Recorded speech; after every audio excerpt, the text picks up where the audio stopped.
विद्यार्थी मित्रों, आज उदाहरण 4 पेज नंबर 54 54 नंबरना पेज पर उदाहरण जे आपेलू है एनी अंदर 9 આપણે હવાલાઓ આપેલા છે।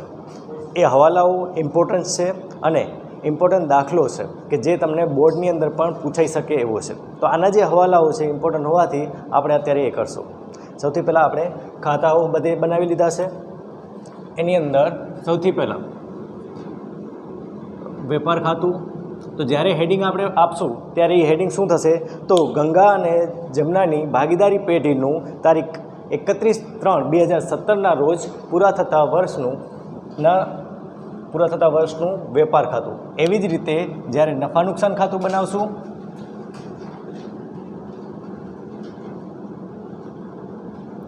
તો એની અંદર પણ સેમ એવી જ રીતે કે ગંગા અને જમનાની ભાગીદારી પેઢીનું તારીખ 31/3/2017 રોજ પૂરા થતા વર્ષનું નફા નુકસાન ખાતું। એવી જ રીતે જ્યારે નફા નુકસાન ફાળવણી ખાતું બનાવવાનું હશે તો નફા નુકસાન ફાળવણી ખાતાની પણ હેડિંગ એવી જ રીતે આપણે લખશું, નફા નુકસાન ફાળવણી ખાતું। પછી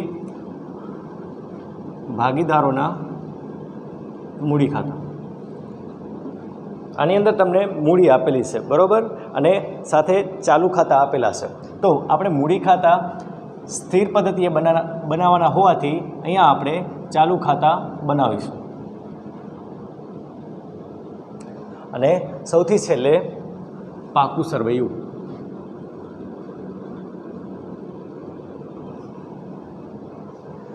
પહેલું કામ કરશું આપણે, જો શરૂઆતનું સ્ટોક હોય બરાબર, આપણે હંમેશા જ્યારે પણ શરૂઆત કરશું ત્યારે શરૂનો સ્ટોક, ખરીદી, વેચાણ, મૂડી અને ઉપાડ બરાબર,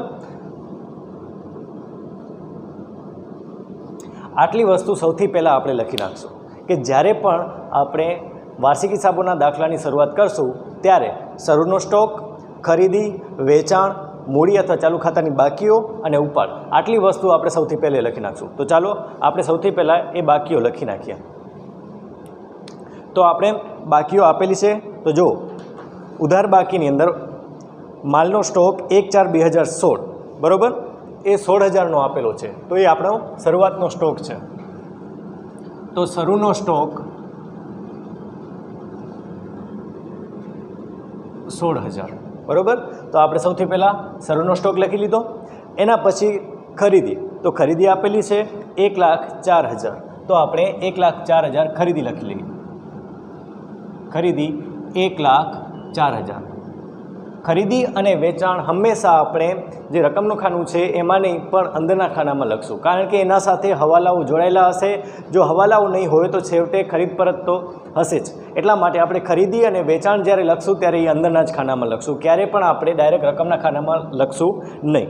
એના પછી વેચાણ આપેલું છે 1,84,000, તો આપણે વેચાણ જમા બાજુ લખશું, વેચાણ 1,84,000 બરાબર, તો એ 1,84,000 વેચાણની એન્ટ્રી કરી લીધી। તો ખરીદી અને વેચાણની એન્ટ્રી કરી લીધી। પછી મૂડી અને ચાલુ ખાતાની બાકીઓ અને ઉપાડ, આટલી વસ્તુની નોંધ કરવાની છે। હવે મૂડી અને ચાલુ ખાતાની બાકીઓ, તો અહીંયા આપણે જે મૂડી ખાતું આપેલું છે એ સ્થિર પદ્ધતિનું છે, અને જો સ્થિર પદ્ધતિનું મૂડી ખાતું હોય તો મૂડીમાં જો વધારો થયો હોય તો જ મૂડીની અંદર પ્લસ કરીને બતાવવાનો, પણ મૂડીમાં વધારો ન હોય તો સીધી એની એન્ટ્રી આપણે પાકા સરવૈયાની અંદર મૂડી દેવા બાજુ આપણે કરી નાખશું। તો મૂડી કેટલી આપેલી છે તો જમા બાકી જુઓ, તો અહીંયા મૂડી ખાતા લખી નાખો।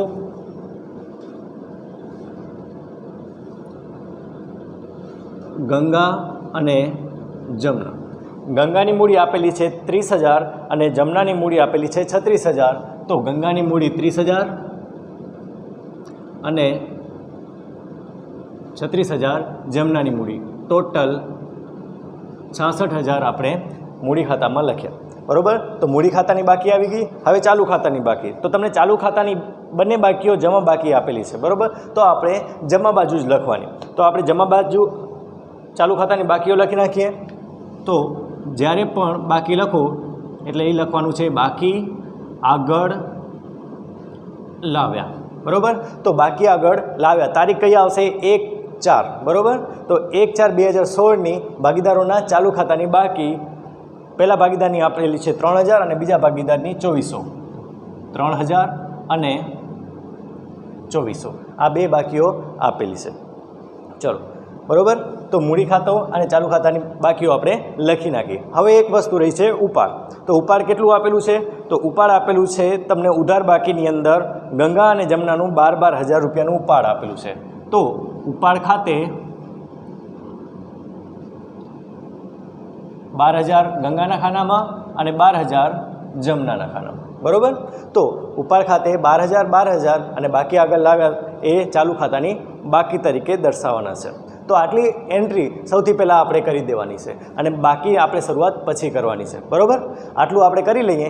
એના પછી પહેલું કામ કરવાનું હવાલાઓ જોવાનું. ચલો, સૌથી પહેલો હવાલો કે આખા સ્ટોકની કિંમત 28,600 છે. આખા સ્ટોકની કિંમત શું કીધી છે તમને? 28,600. તો આખા સ્ટોક આપેલો છે 28,600. હવે એની અંદર શું કીધું છે કે પરંતુ તેમાંથી 20% માલની બજાર કિંમત 10% વધુ છે.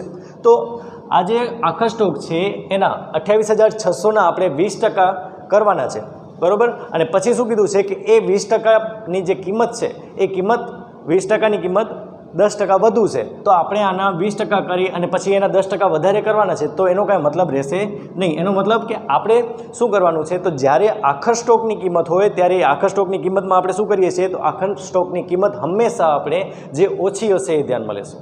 તો આખા સ્ટોકની કઈ કિંમત આપણે ધ્યાનમાં લેશું? તો 28,600 જ. એટલે કે એની અંદર બીજી કોઈ કિંમત આવશે નહીં. તો આપણે આખા સ્ટોક 28,600 જ ધ્યાનમાં લેશું. એની આપણે જે વધારો છે એ વધારો હવે ધ્યાનમાં લેશું નહીં. ચલો, હવે હવાલો છે. તો આખા સ્ટોકનો હવાલો છે. તો આખા સ્ટોકના હવાલાની આપણે બે એન્ટ્રીઓ કરવાની છે. તો આખા સ્ટોકના હવાલાની પહેલી એન્ટ્રી આવશે વેપાર ખાતાની અંદર જમા બાજુ. તો બીજી એન્ટ્રી ક્યાં આવશે? તો પાકા સરવૈયામાં આવશે. તો આખા સ્ટોક એ ચાલુ મિલકત ગણાય, બરાબર. તો આખા સ્ટોક ચાલુ મિલકત હોવાથી આપણે શું કરશું? મિલકત લેના બાજુ 28,600 જેટલી રકમ છે એ રકમ આપણે એની અંદર દર્શાવી દઈશું. સમજાઈ ગયું? ચલો, એના પછી બીજો હવાલો કે ભાગીદારોને મૂડી ઉપર 5% વ્યાજ આપવાનું છે તથા દરેક ભાગીદારને વાર્ષિક 2,000 બોનસ આપવાનું છે. હવે અહીંયા ભાગીદારોને આપવાનું છે, બરાબર. જો ભાગીદારોને કંઈ પણ આપવાનું હોય તો એ ભાગીદારના એના ચાલુ ખાતા અથવા મૂડી ખાતામાં જમા બાજુ એન્ટ્રી આવે, કારણ કે એમને મળે છે. તો જે કંઈ પણ એમને મળશે એ ભાગીદારોના ખાતામાં જમા થશે અને ભાગીદારી પેઢીનું જે આપણે ખાતું બનાવીએ છીએ એટલે કે નફા નુકસાન ફાળવણી ખાતું, તો નફા નુકસાન ફાળવણી ખાતામાં એની ઉધાર એન્ટ્રી આવશે. તો સૌથી પહેલાં મૂડી ઉપર વ્યાજની ગણતરી કરશું. તો ભાગીદારના મૂડી ઉપર 5% લેખે વ્યાજ. તો મૂડી પર વ્યાજ તો કેટલું આવશે? 5% લેખે વ્યાજ. આપણે ગણતરી કરીએ કેલ્ક્યુલેટરની અંદર કે જે ભાગીદાર ગંગા છે એ ગંગાનું 30,000નું 5% 1,500 રૂપિયા, બરાબર. તો એ મૂડી પર વ્યાજ 1,500 રૂપિયાની એન્ટ્રી આપણે ચાલુ ખાતામાં ગંગાના ખાતામાં અને 36,000ના 5% કરશું એટલે 1,800 રૂપિયા મૂડી ઉપર વ્યાજ જે છે એ આપણે જમનાના ખાતામાં લખશું. તો આપણે 1,500 અને 1,800 એ બંનેની એન્ટ્રી આપણે બીજી એન્ટ્રી કરવી પડશે. તો ચાલુ ખાતા અથવા તો મૂડી ખાતાની અંદર જે આપણે જમા બાજુ લખીએ છીએ એટલે કે ભાગીદારોને મળે છે એ પેઢી માટે ખર્ચો હોવાથી કઈ બાજુ લખશું? તો ઉધાર બાજુ. તો મૂડી પર વ્યાજ ગંગા અને જમના. તો ગંગા અને જમનાનું જે મૂડી પર વ્યાજ છે એ 1,500 ગંગાનું અને 1,800 એ જમનાનું. એ બંનેનો જે ટોટલ છે એ ટોટલ 3,300 રૂપિયા એ આપણે બારે લખશું. તો મૂડી ઉપર વ્યાજની બંને એન્ટ્રી થઈ ગઈ, બરાબર. મૂડી ઉપર વ્યાજ એ ભાગીદાર માટે આવક છે એટલે મૂડી ખાતા અથવા ચાલુ ખાતાની અંદર આપણે જમા બાજુ એન્ટ્રી કરશું અને નફા નુકસાન ફાળવણી ખાતામાં ઉધાર બાજુ, કારણ કે આપણે નફા નુકસાન ફાળવણી ખાતું એ ભાગીદારી પેઢીનું છે અને પેઢી માટે એ ખર્ચો છે. ચલો, બીજા હવાલાની અંદર હજી એક બાકી છે, ભાગીદારને વાર્ષિક 2,000 બોનસ આપવાનું છે. હવે ભાગીદારને બોનસ આપવાનું છે 2,000નું. તો બંને ભાગીદારોને 2,000 બોનસના મળશે. તો એની એન્ટ્રી પણ ચાલુ ખાતામાં આવશે. તો બોનસ ખાતે બંને ભાગીદારને 2,000 મળવાના છે એટલે 2,000ની આપણે એન્ટ્રી એની અંદર કરવાની છે. આ પણ ભાગીદારને મળે છે એટલે પેઢી માટે ખર્ચો થઈ જશે, પેઢી માટે ખર્ચો થશે એટલે એની એન્ટ્રી આપણે ઉધાર બાજુ લખવાની છે. તો બોનસ ગંગા અને જમના 2000 બંનેનું બોનસ છે એટલે 2000 પ્લસ 2000 એટલે ટોટલ 4000 રૂપિયા આપણે નફા નુકસાન ફાળવણી ખાતાની અંદર એન્ટ્રી કરવાની છે. ચલો એના પછી ગાલખાદ અનામત 3000 રાખવાની છે. હવે અહીંયા તમને ગાલખાદ અનામતનું કીધું છે, બરાબર? કેટલી કીધી છે? 3000 રાખવાની છે. એના પછી દેવાદાર પર 5% લેખે વટાવ અનામતની પણ જોગવાઈ કરવાની છે. હવે અહીંયા તમને ગાલખાદ અનામત કીધી છે, ગાલખાદ ખાલી નથી કીધું, બરાબર? તો ગાલખાદ અનામત આપણે શું કરશું? તો એને દેવાદારમાંથી આપણે બાદ કરવી પડે. તો દેવાદાર ક્યાં આવશે? દેવાદાર આવશે પાકા સરવૈયાની અંદર મિલકત લેણા બાજુ. તો દેવાદારો સૌથી પહેલાં જોવો કેટલા છે. તો દેવાદારો તમને ઉધાર બાકી આપેલી છે 67000ની. તો 67000 જે દેવાદારો છે એમાંથી માઇનસ આપણે ગાલખાદ અનામત કરવાની છે. તો ગાલખાદ અનામત કેટલી આપેલી છે? તો ગાલખાદ અનામત તમને કીધી છે, અનામત 3000 રૂપિયા રાખવાની છે, બરાબર? તો ગાલખાદ અનામતના આપણે બાદ કરવાના છે હવાલાની 3000 રૂપિયા. બાકી જે રકમ વધી છે એ રકમ ઉપરથી આપણે શું મળશે? દેવાદાર વટાવ અનામત. હવે આપણા પાસે 64000 છે, તો એ 64000ના આપણે 5% લેખે વટાવ અનામત લેવાનું છે એટલે 3200 રૂપિયા એ આપણા દેવાદાર વટાવ અનામતના થશે. આપણે શું કર્યું? તો દેવાદાર વટાવ અનામત હવાલાનું.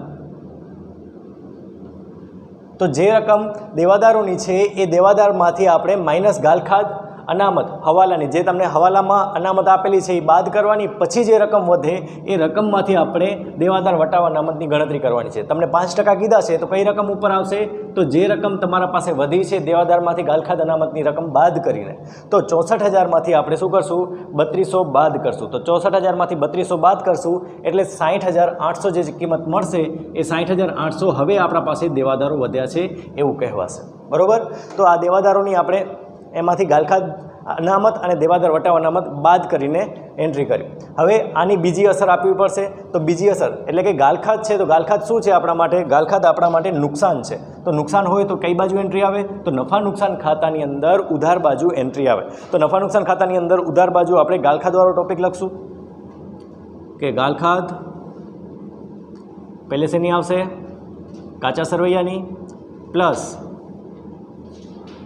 ગાલખાદ હવાલાની પ્લસ ગાલખાદ અનામત હવાલાનું અને એમાંથી ગાલખાદ અનામત કાચા સરવૈયાનું આપણે બાદ કરી નાખશું.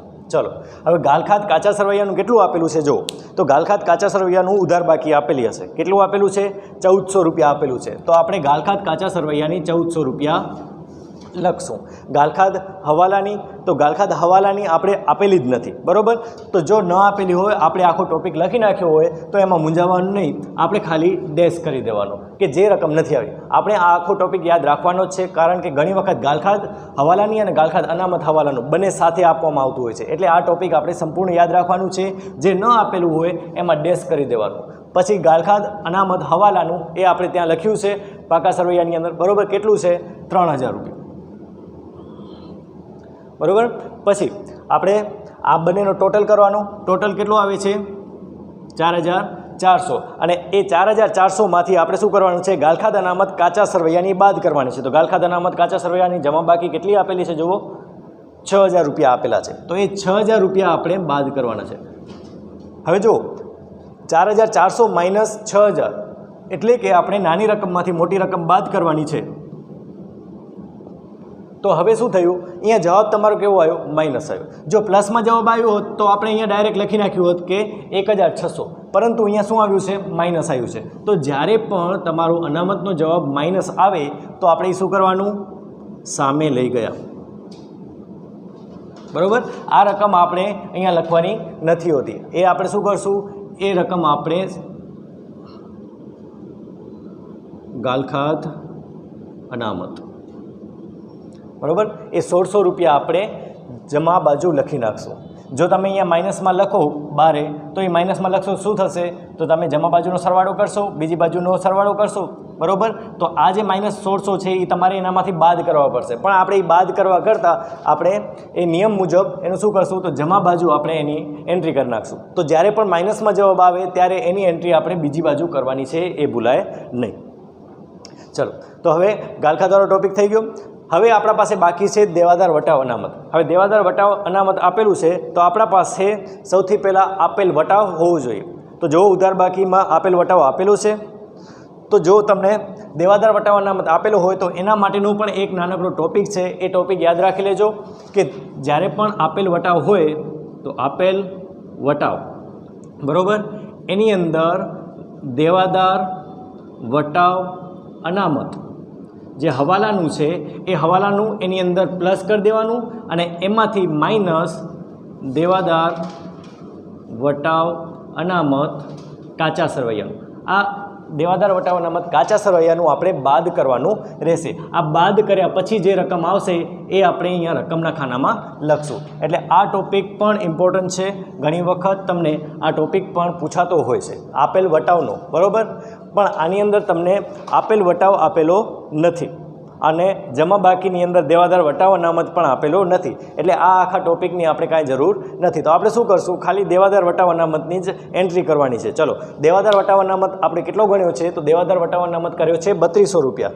તો એ દેવાદાર વટાવ અનામતની જ એન્ટ્રી કરશું આપણે. દેવાદાર વટાવ અનામત 3200. બસ આની એક જ એન્ટ્રી કરવાની છે. જો આપેલ વટાવ આપેલો હોત તો આપણે આ બધું કર્યું હોત. તો હવે આપણે એ બધું કરવાની જરૂર નથી.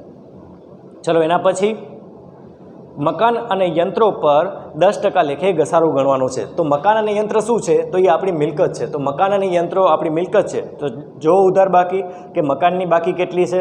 તો મકાનની બાકી 24000 આપેલી છે. હવે મકાનની બાકી 24000 આપેલી હોય તો આપણા માટે ઘસારો શું થઈ જશે? મકાન 24000 માઇનસ ઘસારો, બરાબર. હવે આપણે મકાન 24000 આપેલું છે, એ 24000માંથી આપણે 2400 બાદ કરીએ તો કેટલા આવશે? 21600. તો એ 21600નું હવે મકાન વધ્યું છે એ આપણે લખશું 12, બરાબર. હજી બીજો ઘસારો પણ સાથે જ છે. બીજો ઘસારો કેટલો છે? તો યંત્રો ઉપરનો ઘસારો શોધવાનો છે. યંત્રોની બાકી તમને 30000 આપેલી છે. તો યંત્રો 30000ના માઇનસ એનો ઘસારો 10% લેખે 3000. તો 30000માંથી 3000 બાદ કરો 27000. હવે આ બંનેની આપણે બીજી અસર આપવી પડશે. ઘસારો શું છે? તો બિનરોકડ ખર્ચ છે. ખર્ચો છે એટલે નફા નુકસાન ખાતામાં આપણે એન્ટ્રી કરશું. નફા નુકસાન ખાતામાં કઈ બાજુ એન્ટ્રી આવશે? તો આવશે નફા નુકસાન ખાતામાં ઉધાર બાજુ. તો ઘસારો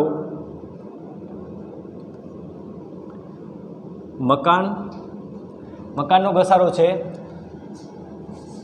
2400નો પ્લસ યંત્રોનો ઘસારો છે 3000 એટલે ટોટલ 5400 રૂપિયા. જો તમારે અલગ અલગ લખવું હોય તો પણ લખી શકો કે મકાનનો ઘસારો 2400 બારે તમે રકમના ખાનામાં લખી શકો, યંત્રનો ઘસારો 3000 ડાયરેક્ટ રકમના ખાનામાં. પણ આવી રીતે બંને સાથે લખવું હોય તો પણ ચાલે. તો તમે જે રીતે લખવા માંગો એ રીતે તમે એની અંદર લખી શકો છો. તો એના પછીનો હવાલો આપણે જોઈએ. તો ચોથો હવાલો કમ્પ્લીટ થઈ ગયો. પાંચમો હવાલો, 4000ની ઉધાર ખરીદી ચોપડે નોંધેલ નથી પરંતુ આખા સ્ટોકમાં તેનો સમાવેશ થઈ ગયો છે. એટલે કે આપણે આખા સ્ટોકનો જે હવાલો આપેલો છે એ આખા સ્ટોકની અંદર જ્યારે ખરીદી કરી હતી એ ખરીદીની નોંધ તો થઈ ગઈ છે, પણ ખરીદી ચોપડે ચડી નથી. તો આપણે શું કરશું? તો ખરીદીને ચોપડે ચડાવી દઈશું. એટલે કે આ જે ખરીદી છે, સૌથી પહેલાં વેપાર ખાતાની અંદર ખરીદી લખી છે તો એનો હવાલો છે એ આપણે શું કરી નાખશું? નહીં નોંધેલ છે. નહીં નોંધેલ હોવાથી શું થઈ જશે? તો નહીં નોંધેલ હોવાથી ખરીદીની અંદર પ્લસ કરી દેવાનું છે. તો નહીં નોંધેલ ખરીદી, ચલો, નહીં નોંધેલ ખરીદી કેટલી છે? તો એ છે 4000 રૂપિયા. તો 1,08,000 રૂપિયા આપણે બારે લખ્યા, બરાબર. ચલો, 1,08,000 નહીં નોંધેલ ખરીદી છે. હવે ખરીદી કોના સાથે સંકળાયેલી હોય? આપણે ખરીદી કોના પાસેથી કરીએ? વેપારી પાસેથી કરીએ. તો વેપારી શું કહેવાય આપણા માટે? તો એ વેપારી આપણા લેણદાર છે, કારણ કે આપણા ઉપર રૂપિયા માંગે છે. હવે આપણા ઉપર રૂપિયા માંગે છે તો લેણદારો કેટલા છે? જુઓ, આપણી લેણદારો એટલે જવાબદારી, અને જવાબદારી હંમેશા જમા હોય. તો જો લેણદારોની બાકી શું છે 36,000, તો લેણદારોની જમા બાકી છે એ આપણી જવાબદારી છે, એટલે મૂડી દેવા બાજુ લેણદારોની રકમ આપેલી છે 36,000, બરાબર. તો એ 36,000ની અંદર હજી બીજા વધ્યા, કેટલા વધ્યા? નહીં નોંધેલ ખરીદીના, બરાબર.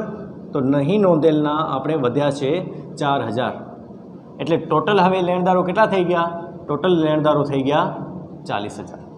તો આપણે જો ખરીદી નહીં નોંધેલી હોય તો એ લેણદારો સાથે સંકળાયેલી છે. એવી રીતે જો વેચાણ નહીં નોંધેલ હોય, બરાબર, તો એ દેવાદારો સાથે સંકળાયેલો હોય, અને દેવાદારો સાથે સંકળાયેલો હોય તો આપણે દેવાદારોની અંદર ઉમેરી દેવું પડે. ચલો, એના પછી કમિશનના 2,000 મળવાના બાકી છે અને 200 ઓફિસ ખર્ચ ચૂકવવાના બાકી છે. હવે કમિશન, બરાબર, કમિશન શું છે? તો કમિશન આપણી આવક છે. તો કમિશન આપણી આવક છે, તો આપણે જોઈ લો જમા બાકીની અંદર કમિશન તમને આપેલું છે, તો કમિશનની એન્ટ્રી આપેલી નથી. જો કમિશન ન આપેલું હોય તો આપણે એક જ એન્ટ્રી કરવાની છે, મળવાના બાકી કમિશન, બરાબર. જો કમિશન આપેલું હોત કાચા સરવૈયાની અંદર તો આપણે શું કર્યું હોત? કમિશન પ્લસ મળવાનું બાકી. કાલે ચર્ચા કરી હતી કે જો બાકી શબ્દ આવેલો હોય તો એ પ્લસ થશે, બરાબર, અને અગાઉ શબ્દ આવેલો હોય તો એ બાદ થશે. તો મળવાનું બાકી કમિશન, હવે મળવાનું બાકી કમિશન કેટલું છે? તો મળવાનું બાકી કમિશન છે 2,000 રૂપિયાનું. તો એ 2,000 રૂપિયા આપણે મળવાનું બાકી કમિશન છે. હવે કમિશન મળશે તો એ આપણી ચાલુ મિલકતમાં ગણાશે, એટલે કારણ કે આપણે મળવાનું છે તો ચાલુ મિલકતો આપણે લખી નાખશું પાકા સરવૈયાની અંદર મિલકત લેણા બાજુ મળવાનું બાકી કમિશન, બરાબર, 2,000 રૂપિયા. ચલો, એના પછી 200 ઓફિસ ખર્ચના ચૂકવવાના છે. તો જુઓ ઉધાર બાકીની અંદર ખર્ચો આપેલો છે ઓફિસ ખર્ચનો. હા, ઓફિસ ખર્ચ આપેલો છે. કેટલો આપેલો છે ઓફિસ ખર્ચ? તો ઓફિસ ખર્ચ 9,000 આપેલો છે. તો ઓફિસ ખર્ચ આપણે લખશું 9,000, અને એની અંદર આપણે ચૂકવવાનું બાકી, બરાબર, જે કાંઈ પણ બાકી હશે એ ઉમેરવાનું જ છે. તો ચૂકવવાનું બાકી 200 રૂપિયા ઉમેરી દેશું, એટલે ટોટલ 9,200 ઓફિસ ખર્ચ થશે. હવે આ 200 રૂપિયાની જ આપણે એન્ટ્રી કરવાની છે, કારણ કે હવાલો છે. ચૂકવવાનું બાકી આપણી જવાબદારી છે, એટલે મૂડી દેવા બાજુ ચૂકવવાનું બાકી ઓફિસ ખર્ચ 200 રૂપિયા. તો છઠ્ઠો હવાલો પણ પૂરો. સાતમો હવાલો, રોકાણોની કિંમત 12,000 નક્કી થઈ છે અને તફાવતની રકમનો હવાલો સામાન્ય અનામત ખાતે નાખવાનો છે. હવે રોકાણની કિંમત 12,000 નક્કી કરવામાં આવી છે. રોકાણો શું છે? રોકાણો આપણી મિલકત છે, અને મિલકતની બાકી કઈ હોય? હંમેશા ઉધાર બાકી. જો રોકાણોની બાકી ઉધાર બાજુ કેટલી રકમ આપેલી છે? તો રોકાણોની રકમ આપેલી છે 14,000, પણ હવે કેટલા કર્યા છે? હવે રોકાણો કરી નાખ્યા છે 12,000. તો રોકાણો આપણા હતા 14,000 માઇનસ આપણે 12,000 કિંમત ગણવાની છે, તો મતલબ કે 2,000નો ઘટાડો થઈ ગયો છે, બરાબર, ઘટાડો 2,000નો, કારણ કે હવે 12,000 રકમ થઈ ગઈ છે. તો આપણે આ જે 2,000નો ઘટાડો થયો છે એની આપણે અસર કયા ખાતે નાખવાની છે? તો તમને કીધું છે એ સામાન્ય અનામત ખાતે નાખવાનું છે. તો હવે સામાન્ય અનામત ખાતે આપણે નોંધ કરવાની છે. તો હવે શું થશે? તો આપણે અનામતો શેના માટે રાખીએ? અનામતોનો ઉપયોગ શું કરીએ આપણે? કે કોઈ પણ આકસ્મિક જરૂરિયાતો હોય, એ કોઈ પણ કારણસર જો ઘટાડો થયો હોય તો એ ઘટાડો આપણે અનામતમાંથી ઉપયોગ કરી શકીએ. તો અહીંયા આપણો જે રોકાણો હતા એ રોકાણોમાં ઘટાડો થઈ ગયો છે, અને રોકાણોમાં જો ઘટાડો થઈ જાય તો એ આપણે સામાન્ય અનામતમાંથી લેવાના છે. તો આપણે શું કરશું? તો સામાન્ય અનામત કેટલી આપેલી છે જુઓ. તો સામાન્ય અનામત આપેલી છે 9,600, જમા બાકી આપેલી છે. તો જમા બાકી સામાન્ય અનામતની 9,600 છે, એમાંથી આ જે 2,000નો રોકાણોનો ઘટાડો થયો છે એ આપણે બાદ કરી નાખશું. તો 9,600 માઇનસ રોકાણનો ઘટાડો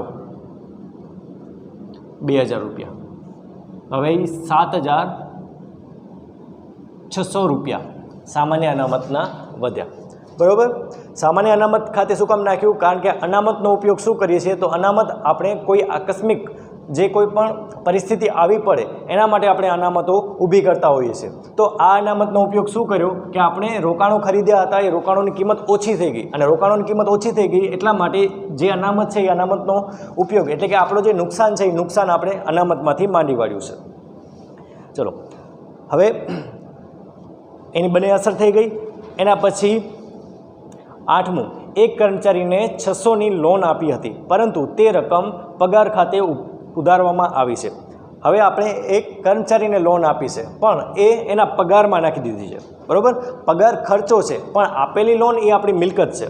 તો અહીંયા આપણે શું કરી નાખ્યું છે, તો પગાર છે એ આપણે ખર્ચો છે, તો પગારમાં ખરેખર એની રકમ આવવી જોઈએ નહીં. તો પગાર ઉધાર બાકી કેટલી આપેલી છે જુઓ, તો પગારની બાકી તમને આપેલી છે 18,000,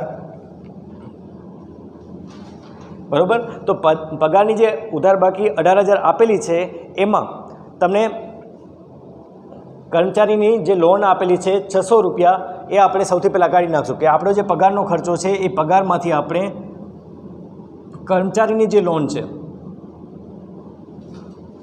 600 રૂપિયા એ આપણે કાઢી નાખશું. તો ખરેખર પગાર કેટલો થઈ ગયો, 17,400.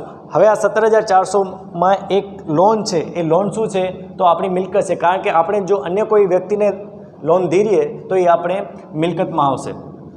તો આપણે શું કરશું, પાકા સરવૈયાની અંદર મિલકત લેણા બાજુ કર્મચારીને ધીરેલ લોન 600 રૂપિયા આવી રીતે એન્ટ્રી કરશું.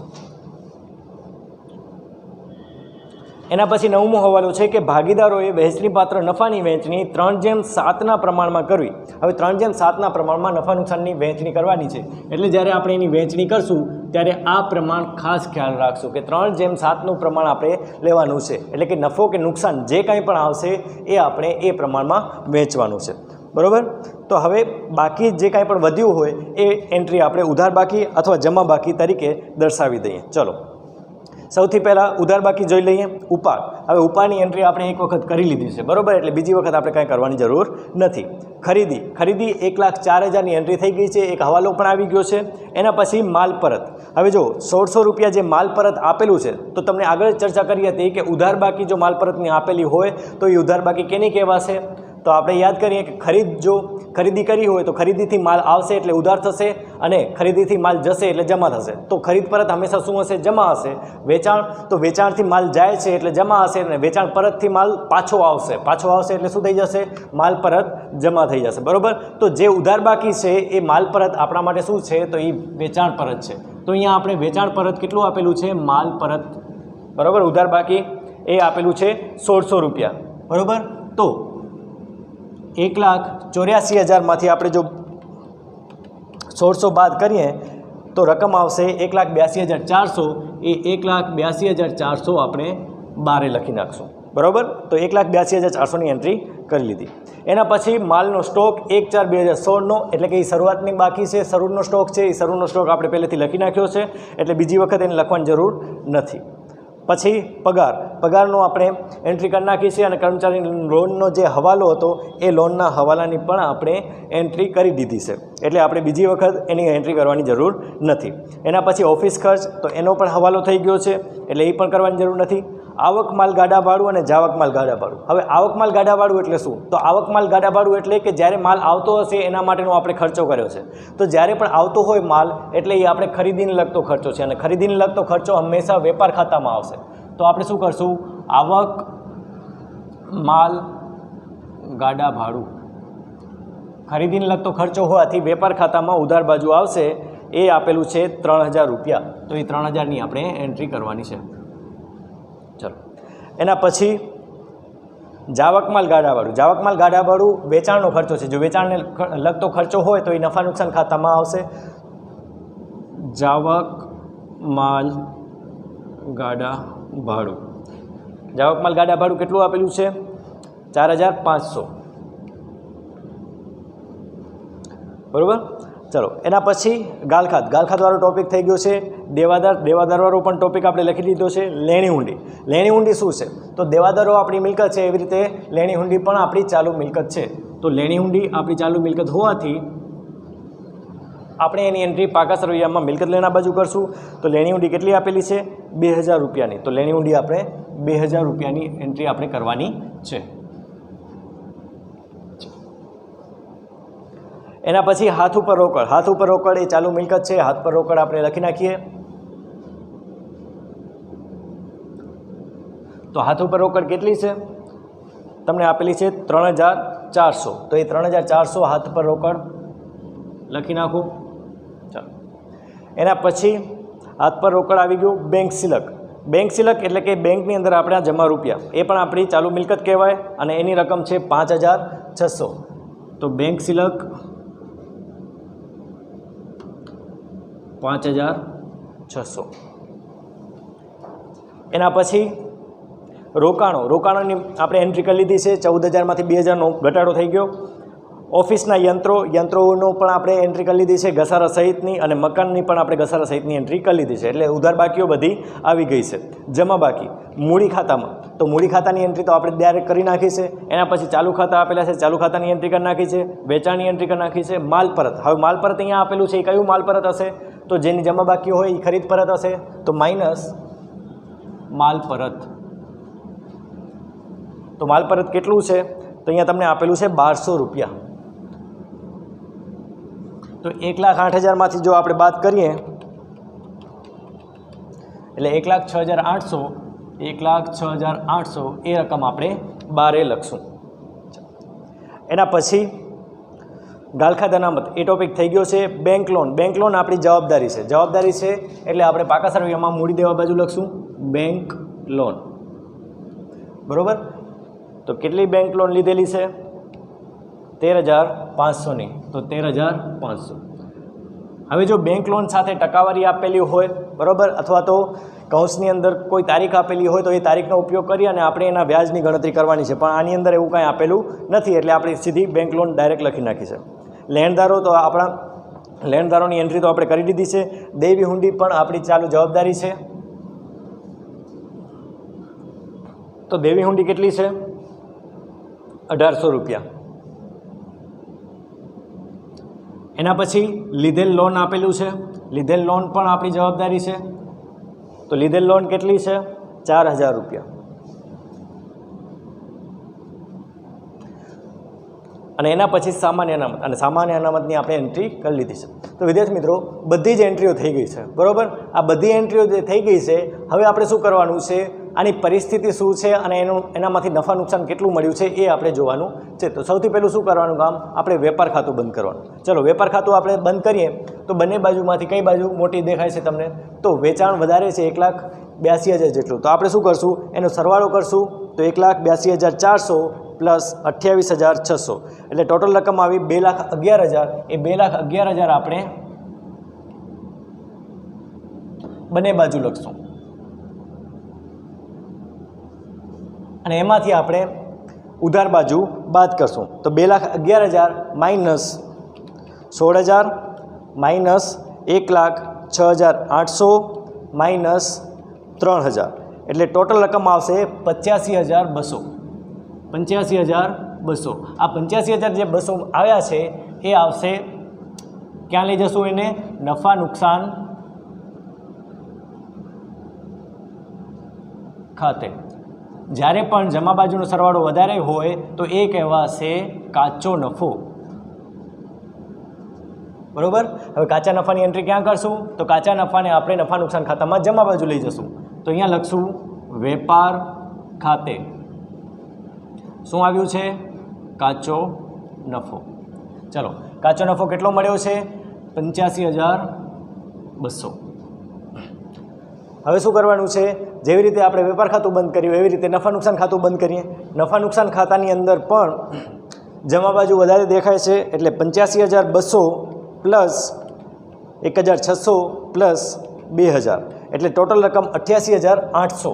તો એ ટોટલ રકમ 88,800 રૂપિયા આપણે એનો સરવાળો બંને બાજુ મૂકી દઈશું અને બીજી બાજુમાંથી બાદ કરશું। બીજી બાજુમાંથી બાદ કરતાં 3200 માઇનસ 5,400 માઇનસ 9,200 માઇનસ 17,400 અને 4500 જો બાદ કરીએ તો આપણે 49,100 જે મળે છે એ આપણા માટે નફા નુકસાન ફાળવણી ખાતે લઈ જવાનું છે, પણ એ થશે શું? એ થશે ચોખ્ખો નફો, બરાબર. તો ચોખ્ખા નફાની જે રકમ છે એ આપણે 49,100 એ નફા નુકસાન ફાળવણી ખાતે લઈ જવાનું છે. તો નફા નુકસાન ફાળવણી ખાતે જેમ આપણે કાચો નફો વેપાર ખાતામાંથી નફા નુકસાન ખાતામાં જમા બાજુ લાવ્યા, એવી રીતે આને પણ જમા બાજુ લાવવાનું છે.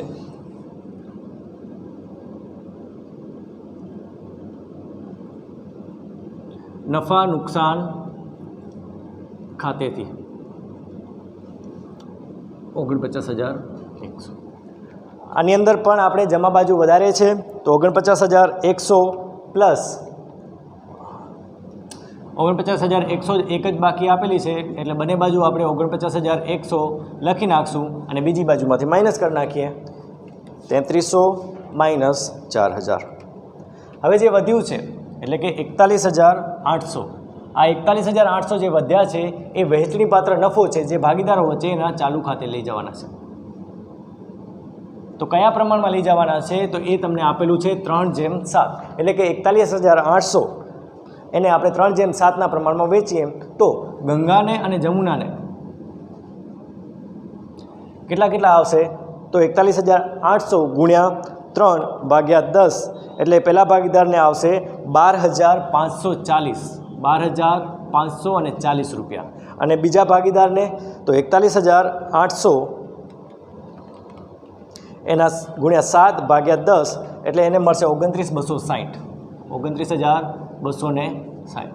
તો આ રકમ એ ભાગીદારોને મળશે. હવે ભાગીદારોની જો કોઈ રકમ મળતી હોય તો આગળ જ આપણે ચર્ચા કરી કે એ ભાગીદારના ચાલુ ખાતા અથવા તો મૂડી ખાતાની અંદર જમા બાજુ આવશે. તો આની એન્ટ્રી આપણે કરી દઈશું નફા નુકસાન ફાળવણી ખાતે વહેંચણી પાત્ર નફો કેટલો આવ્યો છે? 12,540 અને 29,260. હવે બંને ભાગીદારોની બાકી આપણે શોધવાની છે. તો જે બાજુ વધારે હોય એ બાજુ આપણે જોવાનું છે. તો બંનેની જમા બાજુ જ વધારે છે, તો સૌથી પહેલાં ગંગાનું આપણે કરીએ. 3,000 પ્લસ 1,500 પ્લસ 2,000 પ્લસ 12,540, એટલે ટોટલ રકમ આવશે 19,040. આ 19,040 છે એ આપણે બંને બાજુ લખશું અને છેલ્લી તારીખ બાકી આગળ લઈ ગયા 31/3ની, બરાબર. બાકી આગળ લઈ ગયા કેટલી આવશે? તો એને આપણે બીજી બાજુમાંથી માઇનસ કરીએ, એટલે કે 12,000 જો એમાંથી બાદ કરીએ એટલે 70,40, 7,040 રૂપિયા એ ગંગાના બાકી મળે છે. અને એવી જ રીતે જમુનાની બાકી 2,400 પ્લસ 1,800 પ્લસ 2,000 પ્લસ 29,260, એટલે ટોટલ રકમ 35,460 આવે છે. અને એને જો આપણે બીજી બાજુમાંથી માઇનસ કરીએ તો 23,460 મળે છે. એ રકમ આપણા માટે એની બાકી મળશે. હવે આ બાકીનો ઉપયોગ શું કરવાનો છે? તો આની જે બાકી છે, બરાબર, જો જમા બાકી આવતી હોય તો આપણે મૂડી દેવા બાજુ લખશું, ઉધાર બાકી આવતી હોય તો મિલકત લેવા બાજુ. તો આની બાકી જમા આવે છે એટલે આપણે ચાલુ ખાતા તરીકે મૂડી દેવા બાજુ જ લખી નાખશું. ગંગાના બાકી છે 7,040 અને જમુનાની બાકી છે 23,460. આ બંનેનો સરવાળો 30,500 એ આપણે શું કરવાનું છે?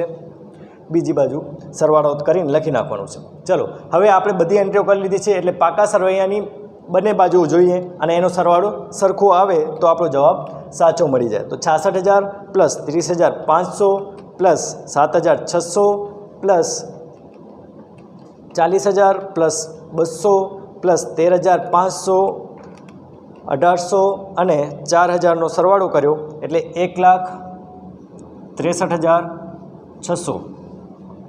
બીજી બાજુ 21,600 plus 27,000 plus 12,000 plus 60,800 plus 2,000 plus 3400, 28,600, 2,600 અને 5600નો સરવાળો કરતાં 1,63,600 આપણે જવાબ મળે છે, કે જે બંને બાજુનો સરવાળો સરખો આવે છે. તો આવી રીતે આપણે આ દાખલા ગણવાના છે. બધી એન્ટ્રીઓ આવી રીતે કરવાની છે. શરૂઆત હંમેશા આ યાદ રાખી લેજો 5 વસ્તુથી કરવાની છે. આ 5 વસ્તુનો સરવાળો આપણે કરી લઈએ, એના પછી જ આગળ વધવાનું છે, બરાબર. 5 વસ્તુ પહેલાં આપણે લખી નાખવાની છે. શરૂનો સ્ટોક, ખરીદી, વેચાણ, એના પછી મૂડી ખાતું હોય તો મૂડી ખાતાની બાકી, ચાલુ ખાતું હોય તો ચાલુ ખાતાની બાકીઓ, અને એના પછી ઉપાડ. આટલી વસ્તુ લખી અને પછી જ આપણે બીજા હવાલાઓ સુધી પહોંચવાનું છે. તો આવી રીતે આપણે એન્ટ્રીઓ કરવાની છે.